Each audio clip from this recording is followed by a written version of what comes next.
It does seem like the kind of thing that is losing Democrats' elections, that the perception of a lot of people in the country, and if you're the kind of guy who's going to be out there leading the way, they're going to be saying, yeah, he doesn't quite get it. That we've had too much cultural issues and not enough of the stuff you were talking about at the beginning. About common sense, common ground, and getting things done. We got to find people that are authentic, they're real, that they talk to people and not at them, and then hopefully have a record of creating jobs, of making healthcare more affordable, basically of just bettering people's lives. You know, people want you to be focused on things that impact their lives every day. That's what we're saying, the same thing. Yeah, and so I think what you've got to do is spend 80% of your time on things that matter to 100% of the American population.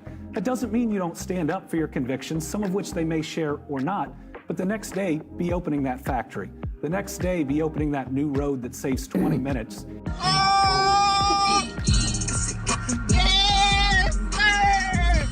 Each way. I think people can be willing to disagree with you, even on cultural issues. But if you're making their life better, if they see the effort and the focus, they'll vote for you. During the presidential election was less on being anti-trans, because I think anyone who was anti-trans was already voting for Donald Trump. He was saying the vice president was focused on these issues that don't impact you, and I'm focused on you.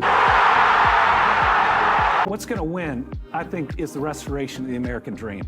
When you look at our folks right now, they're crying out for help because they can't afford a house in the same decade their parents did.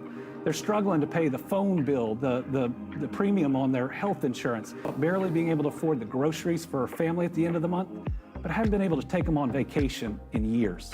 And people have to believe that American dream is attainable, and that's where I think the Democratic Party has to be, has to live, and where they'll win.